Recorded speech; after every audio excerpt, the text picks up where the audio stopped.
السلام علیکم، Fauzia horror story میں آپ سبھی کو خوش آمدید۔ اگر آپ چاہتے ہیں کہ ہارر سٹوری سنیں تو اس کے لیے میرے چینل کو آپ نے سبسکرائب کرنا ہوگا، تو جلدی سے سبسکرائب کر لیں۔ آپ کا زیادہ ٹائم ضائع نہیں کروں گی، بڑھوں گی کہانی کی طرف۔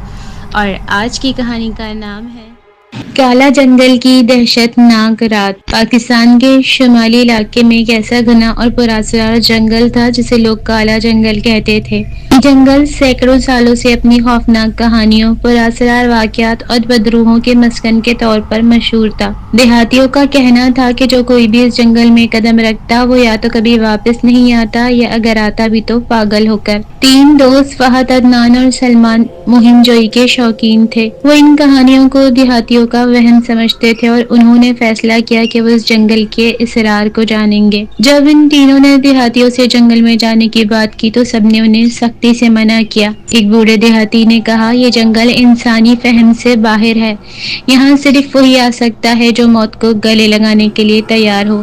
لیکن فہد نے کہا، یہ سب پرانی کہانیاں ہیں، ہم سچائی کا پتہ لگانے جا رہے ہیں۔ عدنان نے بھی ہنستے ہوئے کہا، ہمیں کچھ نہیں ہوگا، یہ سب ڈرانے کے لیے بنایا گیا ہے۔ سلمان جو زیادہ حساس تھا کچھ جھجک رہا تھا لیکن اپنے دوستوں کے ساتھ جانے کے لیے تیار ہو گیا۔ رات کا وقت تھا اور آسمان پر گہرے بادل چھائے ہوئے تھے۔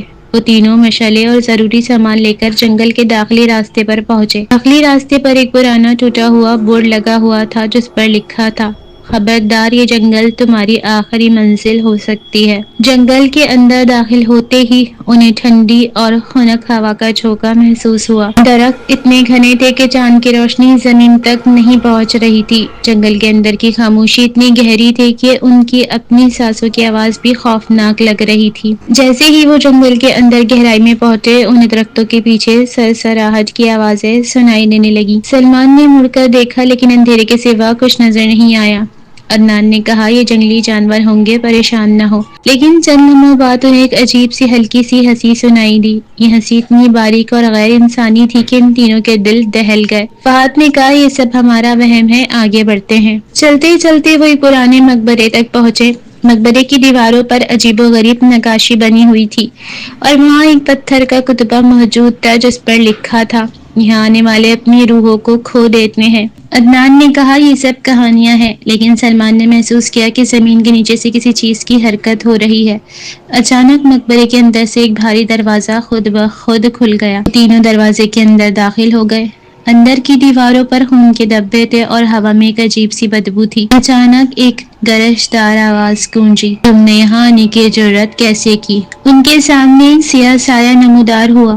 اس کے جسم سے دھواں نکل رہا تھا اور اس کی آنکھیں انگاروں کی طرح دہک رہی تھیں۔ سایہ بولا، یہ میرا جنگل ہے، جو یہاں آیا وہ کبھی واپس نہیں گیا۔ عدنان نے ہنستے ہوئے کہا، یہ سب کسی کی چال ہو سکتی ہے، لیکن جیسے ہی اس نے ایک قدم آگے بڑھایا سایہ اس کی طرف لپکا اور اس کے قریب پہنچ کر اسے ہوا میں اٹھا لیا۔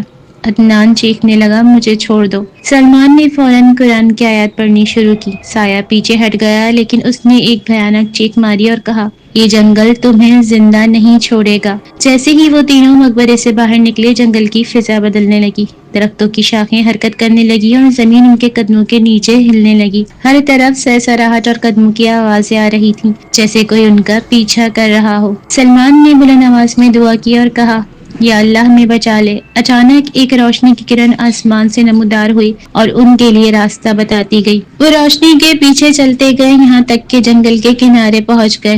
دیہاتیوں نے جب ان تینوں کو جنگل سے باہر نکلتے دیکھا تو وہ حیران رہ گئے۔ ایک بوڑھے شخص نے کہا، تم خوش قسمت ہو کہ زندہ واپس آ گئے، یہ جنگل اپنی قید سے کسی کو نہیں چھوڑتا۔ اس رات کے بعد وہ تینوں دوست کبھی کسی مہم پر نہیں گئے۔ انہوں نے جنگل کی کہانی دنیا کو بتانے کی کوشش کی لیکن کوئی ان کی باتوں پر یقین نہ کرتا۔ کچھ چیزیں انسانی عقل سے ماورا ہوتی ہیں۔ کالا جنگل ایک ایسا راستہ جسے چھیڑنے کی کوشش کرنے والوں کو ہمیشہ کے لیے ایک خوفناک سبق دے دیتا تھا۔